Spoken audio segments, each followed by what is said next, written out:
Simulan na po natin ang balitaan. Narito po ang malalaki at makabuluhang balita ngayong araw. Hataw Balita Ngayon. Pumirma ang 215 kongresista sa ika-4 na impeachment complaint laban kay Vice President Sara Duterte bago ang congressional break ng Kamara. Kabilang sa mga pumirma, sina House Senior Deputy Majority Leader Sandro Marcos at iba pang House leaders, habang ilan namang mambabatas ang hindi sumuporta sa reklamo. Batay sa impeachment complaint, kabilang sa mga aligasyon laban kay BP Duterte ang betrayal of public trust, katiwalian sa confidential funds at extrajudicial killing sa Davao City.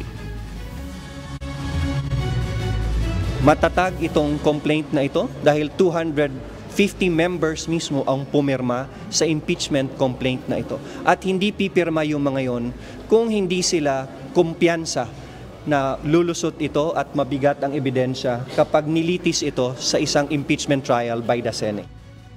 Hataw Balita Ngayon. Hindi na natalakay sa Senado ang impeachment complaint laban kay Vice President Sara Duterte na mula sa Kamara bago ito mag-recess kahapon, February 5. Ayon kay Senate Secretary Renato Bantug Jr., kinakailangan pa ng complete staff work upang suriin ang mga dokumento kaya hindi ito natapos bago magtapos ang sesyon. Inaasahang magpapatuloy ang pagsusuri ng mga dokumento at ang impeachment proceedings pagbalik ng sesyon ng Senado sa June 2. Win. Is there any objection? There being none, session is adjourned until 3 o'clock in the afternoon of Monday, June 2, 2025. Thank you, Mr. President. Thank you. Hataw Balita Ngayon. Maariing kinundina ni Attorney Harry Roque ang impeachment complaint laban kay Vice President Sara Duterte na tinawag niyang insulto sa mahigit 32 milyong Pilipinong sumuporta rito. Ayon kay Roque, ang impeachment ay isang paraan ng pag-iwas sa totoong isyong kinakaharap ng bansa. Nananawagan siya sa publiko na bawiin ang bayan mula sa mga mapanlinlang na politiko. Hataw Balita Ngayon. Ipinahayag ni Davao City 1st District Representative Paulo Duterte na isang malinaw na act of political persecution ang pagmamadali sa proseso ng impeachment laban kay Vice President Sara Duterte. Ayon sa mambabatas, delikado ang hakbang ng kasalukuyang administrasyon dahil binabaliwala ang demokrasya at pinipigilan ang oposisyon gamit ang gawa-gawang paratang. Dagdag pa ni Representative Duterte, hindi lamang ito tungkol kay BP Sara kundi sa kabuuang boses ng sambayanang Pilipino. Hataw Balita Ngayon. Hinihintay na lang ang pirmahan ng Pangulo upang maisabatas ang panukalang ipagpaliban sa October 13 ang unang parliamentary elections ng Bangsamoro Autonomous Region in Muslim Mindanao o BARMA. Dahil dito hindi na ito maisasabay sa May 12, 2025 midterm elections. Ayon kay Commission on Elections o COMELEC Chairman George Erwin Garcia, ang mga matatalo sa May 12 na halalan ay maaari pang tumakbo sa parliamentary elections kung magbubukas muli ng filing ng kandidasiya. Sabi ng iba, paano yung mga tatalo sa May 12 elections sa national and local? Pwede ba sila makatakbo sa parliamentary? Yes, kung mag-o-open kami ng filing ng candidacy. Hataw Balita Ngayon. Wala pang malinaw na kasunduan ng Philippine National Police at Commission on Elections o COMELEC kaugnay sa Oplan Katok. Ayon kay COMELEC spokesperson Attorney John Rex Laudianco, patuloy ang mga pag-uusap at nais lamang nilang matiyak na may safeguards upang maiwasan ang pag-abuso sa panahon ng eleksyon. Samantala, binigyang diin ng PNP na bahagi ito ng kanilang laban sa loose firearms at operasyon para sa mga expired na lisensya ng baril. Sa ngayon po ay pinag-uusapan po yan. Simple lang naman po ang layunin ng COMELEC, hindi maging mekanismo ang pagpapatupad ng mandato na ito na ikatatakot ng tao. Remember po yung message namin kanina, ang hiling namin sa lahat ng ahensyang kabalikat sa halalan. Sana makalabas ng ligtas ang mga tao sa bahay, makaboto ng malaya at makauwi ng matiwasay. Walang takot. Yun naman po talaga ang essence ng ating eleksyon. Makaboto tayo ng malaya at walang takot. Hataw Balita Ngayon. Nagsimula ng ika-6 na Multilateral Maritime Cooperative Activity sa West Philippine Sea kung saan kasali ang Pilipinas, Australia, Japan at United States. Ang pagsasanay ay naglalayong mapalakas ang kooperasyon at pagpapalitan ng impormasyon sa maritime security at humanitarian response. Kasama sa aktibidad ang mga operasyon ng mga naval at air force ng mga kalahok na bansa upang tiyakin ang seguridad at katatagan sa rehiyon. Hataw Balita ngayon. Nakatakdang isailalim sa digital forensic ng National Bureau of Investigation ang mga nakumpiskang gadget na nakuha sa sinalakay na condominium unit sa Makati City kung saan nakatira si Deng Yuan Queen, ang Chinese national na naaresto dahil sa umano'y pang-espiya. Batay sa bisa ng search warrant, ginalugad ng National Bureau of Investigation Special Task Force ang naturang kondo unit kung saan nakuha ng NBI ang mga karagdagang gadget gaya ng computer, laptop, router, modem at external drives na posible nilang maggamit sa data extraction at remote access. Bukod sa mga gadget, iimbestigahan din ng NBI ang mga nakuhang deposit slip. Sa ngayon ay hawak ng Makati Regional Trial Court ang naturang kaso. Yung mga gamit na nakuha, obviously, pwede siyang makakonect sa internet at pwede niyang magamit for remote access, no? So, ito yung mga devices na pwede mong gamitin sa pagkuha ng mga information or pagkuha ng data. Titingnan ho natin kung ito ay personal na transaction ba or ito ay mga transaction na may kinalaman dun sa activity nila dati. Pero yung mga deposit slips ho, medyo maraming involved na transactions, medyo malalaki yung transactions. They range from like 300, 400 to 1 million yung mga deposit slips. Hataw Balita ngayon. Nagbabala ang Philippine Embassy sa Japan sa mga Pilipino hinggil sa pagtaas ng kaso ng influenza sa bansa. Pinapayuhan ng mga biyahero na kumuha ng travel insurance para sa mga hindi inaasang medikal na pangangailangan. Inirekomenda rin ang pagsusuot ng face mask lalo na sa matataong lugar at pampublikong transportasyon. Hataw Balita ngayon. Nais ng bagong President at CEO ng PhilHealth na si Dr. Edwin Mercado na palawigin ang benefit packages ng ahensya at pag-aralan ang sistema nito upang mapabuti. Inilarawan niya ang PhilHealth bilang isang pasyente na may sakit na nangangailangan ng lunas, kaya't magsasagawa siya ng mga pagbabago sa mga proseso at financial reporting upang maging mas transparent. Bukod dito, tinitingnan din niya ang digitalization ng mga proseso upang maiwasan ang mga abuso sa claims. So ako bilang manggagamot, parang tinitingnan ko rin po ang PhilHealth na may sakit. At inaalam ko rin po ano yung lunas. So yun po yung aking unang kailangan gawin. Aralin pong mabuti kung ano po yung mga prosesong kailangan baguhin. Hataw Balita ngayon. Umani ng mga batikos ang panukala ng pamahalaan na alisin ang EDSA busway para mapaluwag ang traffic sa EDSA. Ayon kay MMDA Chairman Attorney Don Artes, repetitive lang ang ruta ng EDSA busway at MRT kaya maaari itong alisin upang makapagbukas ng isa pang dagdag na linya para sa private vehicles. Gayunman, nilinaw ni Artes na ito ay mungkahi pa lang at hindi pa ipatutupad hanggang hindi na itataas ang capacity ng MRT3 at napagdudugtong-dugtong ang mga linya ng tren. Kung maka-accommodate naman sa taas, sa tren yung mga pasahero, we don't see the need na magkaroon pa ng bus. Kasi exactly the same route nga siya. In fact, mas bentahe pa nga ang train dahil mas marami siyang stops kaysa sa bus carousel. Hataw Balita ngayon. Naniniwala ang Department of Transportation o DOTR na nananatiling isa sa pinaka-epektibong pampublikong transportasyon ang EDSA busway. Ang pahayag ng ahensya kasunod ng napapabalitang mungkahi na pag-aalis ng EDSA busway para magbigay ng dagdag na linya para sa mga private vehicle na dumaraan sa EDSA. Sa tala ng ahensya, umabot na sa 5.5 milyong pasahero ang sumakay dito noong January 2025 na may average na 177,000 commuter araw-araw. Kasalukuyang hinihintay ni Transportation Secretary Jaime Bautista ang resulta ng feasibility study kaugnay ng kung papaano pa mapabubuti ang sistema sa tulong ng private sector nang hindi lumalala ang trapiko. Hataw Balita ngayon. Inanunsyo ng Department of Transportation na sisimulan na sa Marso ang pamamahagi ng fuel subsidy para sa mga driver ng pampublikong sasakyan na apektado ng mataas na presyo ng langis.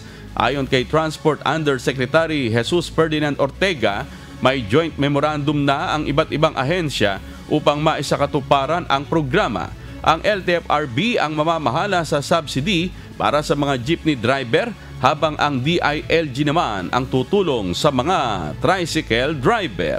Hataw Balita ngayon. Nananatili sa 2.9% ang inflation rate ng bansa noong January 2025. Ito'y kapareho ng naitala noong December 2024 at pasok pa rin sa target ng Administrasyong Marcos na 2% hanggang 4%.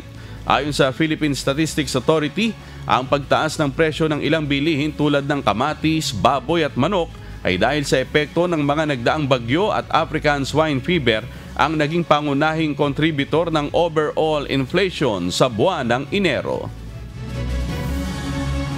Sa overall inflation nitong Enero 2025, ang 5 pangunahing commodities na nag-ambag ay ang mga sumusunod. Kamatis na may 155.7% inflation, karne ng baboy na may 8.4% inflation at karne ng manok na may 8.4% inflation.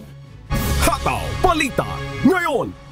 Hinihikayat ng Department of Social Welfare and Development ang publiko na isumbong ang mga taong sangkot sa iligal na paggamit at pagbebenta ng peking persons with disabilities o PWD ID. Ayon kay DSWD Assistant Secretary Irene Dumlao, labag ito sa Republic Act 10754 at nakasasama sa mga lehitimong PWD at negosyong nagbibigay ng diskwento. Maaaring ipagbigay alam ang insidente sa National Council on Disability Affairs o NCDA sa email na council@ncada.gov.ph, sa social media pages nito o sa Persons with Disability Affairs Office o PDAO ng mga lokal na pamahalaan. Hataw Balita ngayon. Tiniyak ng Department of Agriculture o DA na tuloy ang implementasyon ng Maximum Suggested Retail Price o MSRP sa karneng baboy upang mapigilan ang patuloy na pagtaas ng presyo nito. Ayon kay DA Asek Arnel de Mesa, kasalukuyang pinag-aaralan na ang tamang halaga ng MSRP at inaasahang may lalabas ito sa lalong madaling panahon. Sinabi rin ng DA na mahalaga ang hakbang na ito dahil isa ang karning baboy sa mga pangunahing dahilan ng inflation sa bansa. Ongoing na yung study for the MSRP ng baboy. So isusunod na yun. Alam natin how important na masolusyonan agad itong problema. Binigyan ng paunang lunas ng UNTV News and Rescue ang sugatang moto taxi rider na sumalpok sa likurang bahagi ng isang pickup truck sa Marikina City. Sa Caloocan City naman, sugatan ng 2 sakay ng motorsiklo na naaksidente matapos makasagasa ng aso. Si Juby Saplad humahataw. Hataw Balita ngayon. Nirespondihan ng UNTV News and Rescue ang isang motorcycle crash accident sa Marcos Highway eastbound Marikina City. Nadatnan ng rescue team ang isang motor taxi rider na nasa gilid ng kalsada na iniinda ang pananakit ng mga kamay. May mga gasgas sa kamay at tuhod ang rider na si Reniel Win Carion, 27 anyos. Ayon sa driver ng pick-up, sumalpok ang rider sa likurang bahagi ng minamaneho niyang sasakyan. Dire-diretso lang kasi ko. Mag-u-turn kasi ko doon. Tapos nung nandito na ako banda, bila siyang kumaliwa, ayun, nag-aabot na kami, dito na tumama sa bandang likod. Tapos, ayun, bumagsak lang yung motor na lang. Dire-diretso lang ako bila siya lumipat. Tumanggi nang magpadala pa sa ospital ang biktima at itinurn over ito sa Pasig Police. Nirespondihan din ng UNTV News and Rescue Team ang isang motorcycle crash accident sa kahabaan ng EDSA Corner A. De Jesus, Caloocan City. Nilapatan ng grupo ang rider at angkas nito na kinilalang si Jason Zuel Buena Agua, isang mototaxi rider, at ang pasahero nito na si Maria Angelica Ferrer. Nagtamo ng sugat sa ilong at mga gasgas ang rider.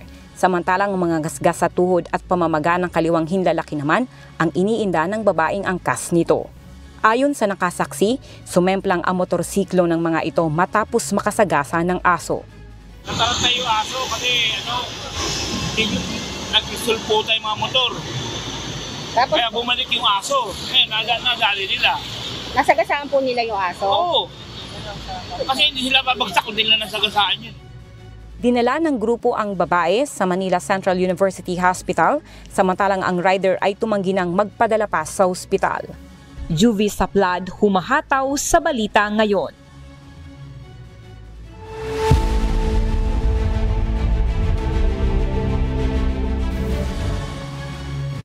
Sinagot ng China ang pagpataw ni United States President Donald Trump ng 10% na taripa sa mga aangkating kalakal galing sa China. Nakatakdang maipatupad ang pagpataw ng China ng taripa sa darating na Lunes. Ito ang humahataw na balita ni Cres Pugaban. Hataw Balita ngayon. Inanunsyo ng Finance Ministry ng China ang plano nitong magpataw ng taripa sa mga kalakal na manggagaling sa Estados Unidos bilang pagsagot sa mga ipinataw ni United States President Donald Trump na dagdag taripa sa China noong Sabado, February 1. Sa darating na Lunes, February 10, magpapataw ng 15% na taripa ang China sa US coals, habang 10% sa crude oil, farm equipment at sa mga piling sasakyan. Nakatagda namang mag-usap ang dalawang presidente, ngunit hindi pa tiyak kung kailan, ayon sa White House. Umaasa naman si spokesperson for the Chinese Embassy in Washington, Liu Pengyu, na makikipagtulungan ang Estados Unidos sa China upang mapanatili ang kaayusan sa pagitan ng dalawang bansa. Samantala, nagbigay ng pahiwatig si Trump na maaaring magpataw din siya ng taripa kontra sa Europa, ngunit wala pang ibinigay na detalye kung kailan. Cres Pugaban, humahataw sa balita ngayon. Hataw Balita ngayon. Pinutulan ng Thailand ng supply ng kuryente ang mga rehiyon sa hangganan ng Myanmar. Lain umano ng nasabing hakbang na masugpo ang presensya ng malalaking scam center sa bansa. Ito ang humahataw na balita ni R.K. Liorca. Hataw Balita ngayon. Pinutol ng Provincial Electricity Authority o PEA ng Thailand ang supply ng kuryente sa border regions ng Myanmar bandang alas 9 ng umaga nitong Miyerkules, February 5. Ito ay isang hakbang na naglalayong masugpo ang mga malalaking scam center na nakabase sa naturang bansa. Target ng isinagawang power cut-off ang 3 lugar kung saan kilalang nag-ooperate ang nasabing mga grupo. Kabilang dito ang Mayawadi, katapat ng Maysot sa Tak Province, Payatongzu, na katapat ng Three Pagodas Pass sa Kanchanaburi, at Tachi Lake, na katapat ng Maysay District sa Chiang Rai. Pinutol ang supply ng kuryente sa mga distributor ng 5 lugar na may kontrata sa PEA. Ayon kay Deputy Prime Minister and Interior Minister Anutin Chanwirakul na nangasiwa sa nasabing hakbang, nagagamit anya umano ang supply sa hindi tamang paraan na nagdudulot ng kaguluhan at nakakaapekto sa seguridad ng bansa. Samantala, sinabi rin ng National Broadcasting and Telecommunications Commission na muli nitong pinutol ang lahat ng internet access sa mga targeted areas. Nag-deploy na rin ng mga military personnel upang bantayan ang mga posibleng unauthorized reconnections. Ayon sa National Security Council or NSC, bukod sa Myanmar, maaari ring isagawa ang power cut-off sa iba pang karatig na lugar kung saan aktibo ang nabanggit na criminal groups. Ang PEA ay nagbebenta din ng kuryente sa Laos at Cambodia, at kung makakatanggap ng abiso ay maaari ring isagawa ang kagayang hakbang sa mga nasabing bansa. R.K. Liorca, humahataw sa balita ngayon. Hataw Balita ngayon. Patuloy ang pagtaas ng unemployment rate sa New Zealand.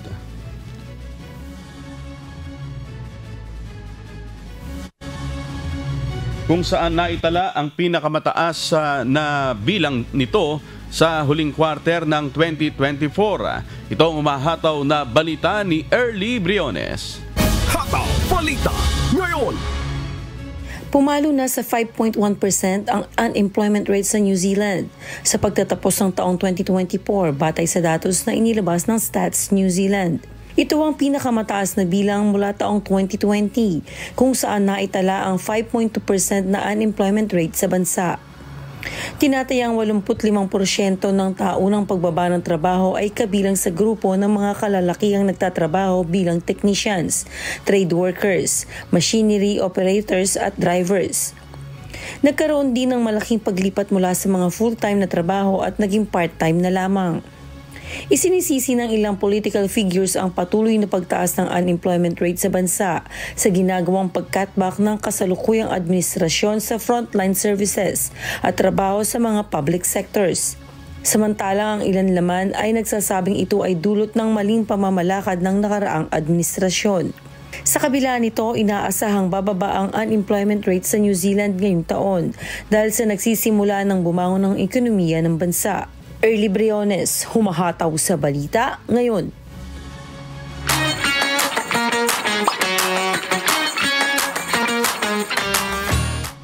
Magsasagawa ng online meet and greet sa Migrant Workers Office sa Madrid sa February 15. Magkakaroon naman ng libreng skills training program para sa ating mga kababayan sa Malaysia. Ito ang humahataw na balita ni Lynn Perez.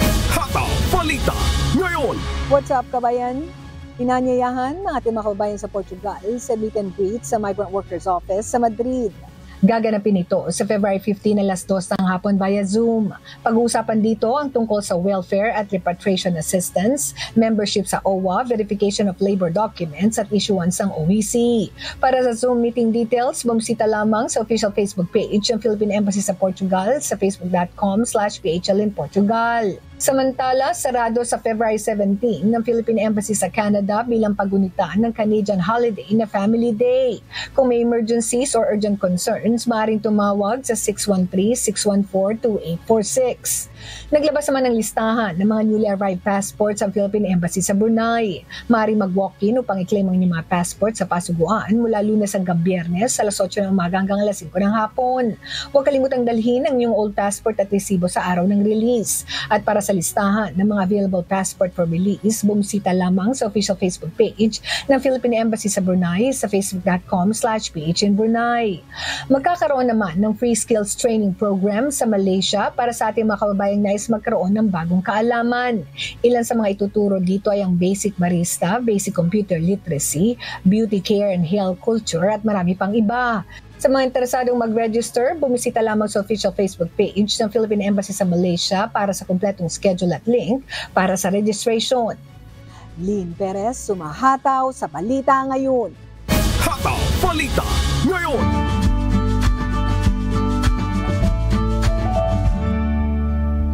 Alamin ang magiging lagay ng panahon sa iba't ibang bahagi ng bansa ngayong araw ng Huwebes. Panoorin po natin ang update mula sa Philippine Weather Bureau Pag-asa. Magandang umaga po sa ating lahat. Narito ang weather update for Thursday, February 6, 2025. Wala pa rin naman tayong minomonitor na anumang bagyo or low pressure area sa loob at labas ng ating Philippine Area of Responsibility. Pero meron tayong tatlong weather system na nakakapekto sa ngayon dito sa ating bansa. Una dito ang pagbabalik ng shear line or yung salubungan ng mainit at malamig na hangin na nakakapekto dito sa May, Visayas. Pangalawa naman dito ang Intertropical Convergence Zone or ITCZ na inaasahan po natin magdadala ng mga pag-ulan lalo na dito sa eastern section ng Mindanao. Pangatlo po natin ay ang Northeast Monsoon or ang hanging amihan na patuloy naman po na umiiral dito sa May, Luzon. Meron pa rin tayong nakataas na gale warning dito sa northern at eastern coast ng Catanduanes at northern Samar, eastern coast ng eastern Samar. Kaya pinapaalalahanan po natin ang mga kababayan po natin na delikado po malaot dito po sa mga nasabi po nating coastal waters. Ang sunrise mamaya ay 6:23 AM at ang sunset mamaya ay 5:57 PM.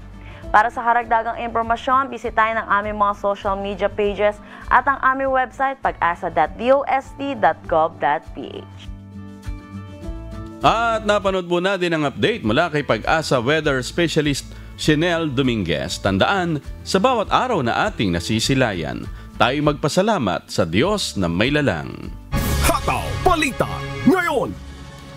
Samantala, inaasahan sa mga susunod na araw ay magsisimula na ang roll-out ng mas murang bigas mula sa National Food Authority kasunod ang deklarasyon ng Department of Agriculture ng Food Security Emergency sa bansa.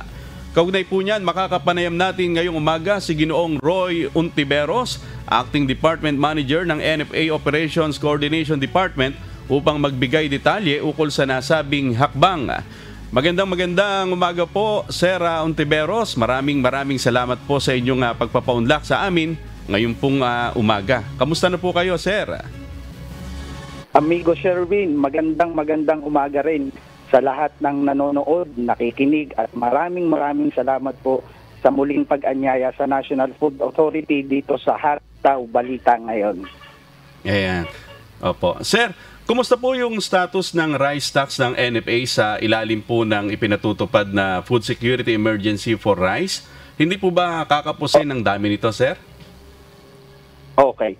Sa ngayon po, ang NFA ay mayroong kabuuan na 300,000 metric tons katumbas na bigas na inventaryo nationwide.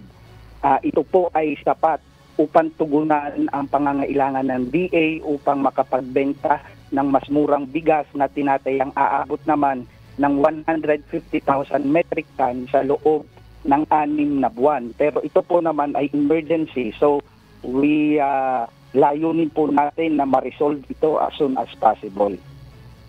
Okay. Sinimulan na po ba ang pagbili ng mga bagong palay mula po sa ating mga magsasaka? Opo, patuloy po ang NFA sa pagbili ng palay. Sa katunayan, for the month of January po, meron nang nabili ang NFA na 235,000 bags. Ito po ay nagmula siguro sa spillover nung nakaraang anihan. At may pakaunti-kunti na po na ani ngayon summer crop harvest. Kaya patuloy po na namimili ng palay ang NFA. Opo, doon po sa issue, sir, na hindi ho ba lugi yung pong ating mga magsasaka sa pagbili po ng palay ng NFA? Ano pong masasabi niyo po rito?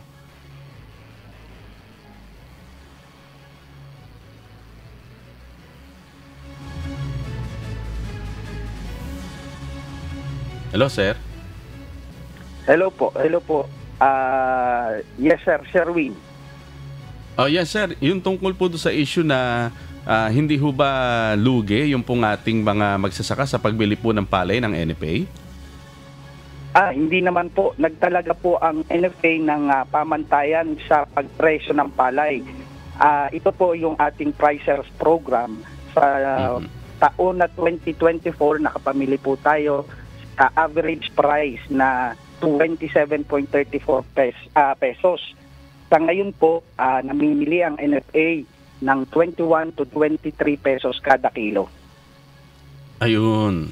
Sir, may mga nakita ho ba ang NFA sa standard operating procedure nito na kailangan baguhin para maging efficient ang pagbebenta at pagbili ng mga bigas?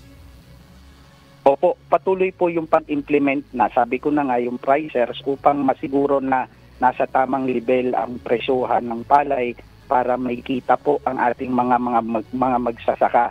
Ngayon po, patuloy din sa NFA doon sa paggamit ng farmer sack upang hindi na isalin pa sa bagong sako ng NFA, gamitin na yung farmer sack upang mapabilis ang serbisyo ng NFA.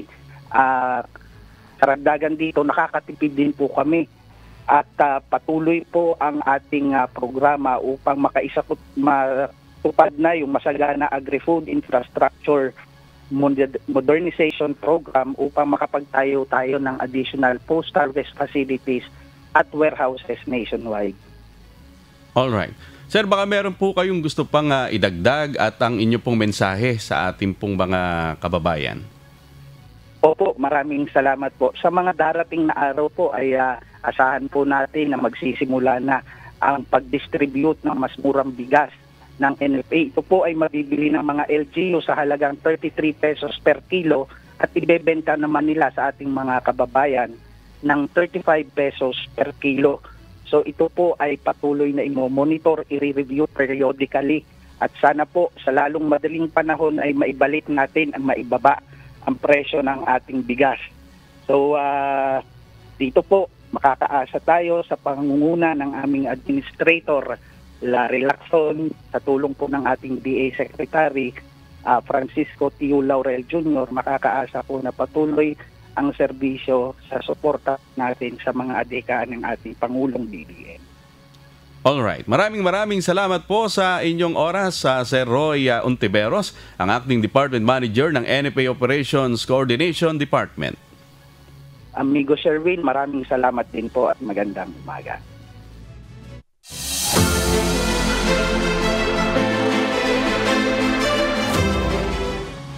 Isinama ng Commission on Elections ang 103 bayan sa Bangsamoro Autonomous Region in Muslim Mindanao o BARM sa listahan ng Areas of Concern para sa halalan sa May 2025. Ayon kay COMELEC BARM Director Ray Sumalipaw, ang mga ito'y nahati sa 3 kategorya. 32 ang nasa red category, 49 sa yellow category at 22 sa orange category. Ang kulay ay indikasyon ng antas ng banta sa seguridad at mga insidente ng karahasan sa nakaraang halalan. Hataw Balita ngayon! Iba't ibang law enforcement agency at religious and non-government organization ang nagsama-sama sa isinagawang Solidarity Pact signing sa San Fernando City, Pampanga. Ito'y bilang paghahanda para sa nalalapit na May 12 national at local election. Si Mel Aquino humahataw. Hataw Balita ngayon! Isang Solidarity Pact signing para sa 2025 national and local elections ang isinagawa kahapon, February 5, sa San Fernando, Pampanga. Nilahukan ito ng iba't ibang law enforcement agency sa pangunguna ng Philippine National Police at Commission on Election o COMELEC Region 3. Kabilang sa dumalo ang ilang kawani ng Armed Forces of the Philippines, Philippine Coast Guard, Department of the Interior and Local Government o DILG, Department of Informations and Communications Technology o DICT, National Bureau of Investigation at Department of Education. Gayon din ang iba't ibang mga religious and non-government organization. Sa naturang pagtitipon ay ipinaliwanag ni COMELEC 3 Regional Election Director Attorney Temi Lambino ang tungkuling gagampanan ng bawat isa sa nalalapit na halalan. Everyone has an obligation, everyone's responsibility during elections is enormous. So they should know that those who are running the election, all the agencies of the government, not only the Commission on Elections, but of course the Armed Forces, the PNP, the Department of Education, all other agencies of the government are involved in this. The Solidarity Pledge is a manifestation that we are one. And our target is to reach our goal to have, of course, successful election. As we define, successful election is that election which is with integrity, accurate, and of course with it was done peacefully and orderly. So that's our main reason why we have that Solidarity Pledge. Ayon kay Region 3 Regional Director Police Brigadier General Jean Pajardo, ay mayroong 14 na areas of concern ang buong Region 3. Target ng Pro 3 na mabawasan ang bilang na ito bago ang nalalapit na halalan sa tulong ng iba't ibang law apprehending agency sa rehiyon. Yes sir, as of December 31, 2024, initially ay meron po tayo na 14 na mga municipalities and cities po na initially ay nasa election areas of concern. 10 po na municipality at 4 po ay nasa yellow category po. At meron po tayong isang munisipyo po sa Nueva Ecija na nasa ilalim po ng orange category. So yun po yung pagtutulong-tulungan po ng Armed Forces of the Philippines, Philippine Coast Guard at Philippine National Police. Of course, with the guidance and direction po ng COMELEC ay pagtutulong-tulungan po natin na pagdating po ng Mayo po ay mababawasan po itong mga areas of concern na initially ay nasa listahan po natin. Gumagamit ang COMELEC ng color coding sa pagtukoy ng areas of concerns upang maipakita ang antas ng banta sa seguridad sa isang munisipalidad o syudad na kabilang sa watch list. Ang mga lugar na nasa ilalim ng yellow category ay ang mga areas na may history ng election-related violence. Samantalang orange category naman ay mayroong binabantayang armed and rebel group sa lugar. Layunin ng Solidarity Pact signing na pag-isahin ng iba't ibang law enforcement agency, community, religious at non-government organization para sa isang hangarin na magkaroon ng maayos, mapayapa at ligtas na eleksyon sa darating na Mayo. May laking humahataw sa balita ngayon. Hataw Balita ngayon. Itinatayo na sa Bago City, Negros Occidental ang mga bahay kubo na magsisilbing temporary housing at ipagkakaloob sa mga internally displaced person o IDP na apektado ng pagsabog ng Mount Canlaon. Ayon sa Office of Civil Defense Western Visayas o OCD6, 33 sa 50 units ng bahay kubo ang naitayo na, kasama ang underground electrical cables, LED lights at mga septic tank. Ang proyekto ay bahagi ng mga hakbang ng lokal na pamahalaan upang maghanda para sa posibleng pagtataas ng alert level ng Mount Canlaon. Hataw Balita ngayon. Nakatutok ang Baguio City Health Service Office sa MPAX monitoring kasabay ng Panagbenga Festival. Ayon sa opisina, nakipag-ugnayan na sila sa mga ahensya ng gobyerno at establishmento tulad ng mga hotel, restaurant at transport hubs upang maiwasan ang pagkalat ng MPAX. Nagbigay naman ng mga public health advisories sa mga negosyo upang matulungan silang magpatupad ng mga hakbang sa kaligtasan at kalusugan. Hataw Balita ngayon. Patuloy po namin kayong inaanyayahan sa sinasagawang mass indoctrination ng MCGI. Day number 14 na po tayo mamayang alas 7 po ng gabi sa official MCGI social media accounts. Kabilang po ang MCGI channel, ang official YouTube channel ng Members Church of God International. Patuloy din po namin kayong inaanyayahan na makiisa sa Global Prayer for Humanity tuwing Lunes hanggang Biyernes alas 9:30 ng gabi. Ito po ay nakastream ng live sa lahat ng MCGI social media accounts. Ang Global Prayer for Humanity ay bukas po sa lahat, anuman ang inyong relihiyon o lahi. At abiso po sa lahat, magkakaroon po ng libreng cataract and pterygium screening sa MCGI Charity Center sa Marikina City. Isasagawa po ito tuwing Biyernes alas 7 ng umaga hanggang alas 9 ng umaga. Para po sa mga interesado, maaari po kayong makipag-ugnayan kay Richelle Toldanes ng Public Service Department sa numerong 0915-4747-132. Ang MCGI Charity Center ay bukas po sa lahat ng mga kapwa-tao po nating nangangailangan, anuman ang wika, lahi, kalagayan sa buhay o relihiyon. Mga kasangbahay, kung meron po kayong mga istorya na nais po ninyong balikan sa Hataw Balita ngayon, pwede nyo po itong muling mapanood sa aming mga official social media account.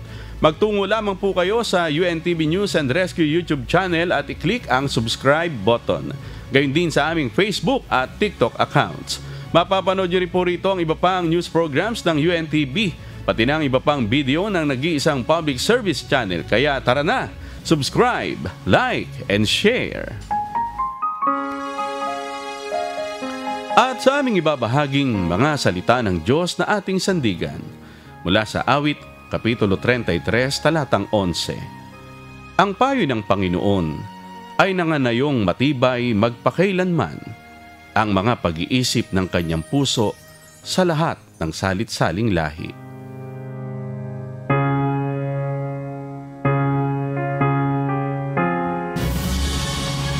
Shoutout ko lang si Emma Chikuhara at si Elena Yang na mga suki natin. Ayan. At syempre si Jerickson Bunyag at si Christian Lopez na kasama natin ngayon. At yan po ang mga humahataw na balita ngayong umaga ng Huwebes, ika-6 sa buwan ng Pebrero 2025. Sa ngalan po ng lahat ng bumubuo ng UNTV News and Rescue, UNTV Radyo La Verdad 1350 ng ating mga correspondent mula sa Pilipinas at sa iba't ibang panig ng mundo. Ako po ang inyong amigo, Sherwin Kulubong. At dito sa UNTV at UNTV Radyo La Verdad 1350, Diyos ang aming sandigan. Serbisyo publiko ang aming pinahahalagahan. Susunod na po ang Good Morning Kuya. Salamat po sa Diyos at magandang umaga.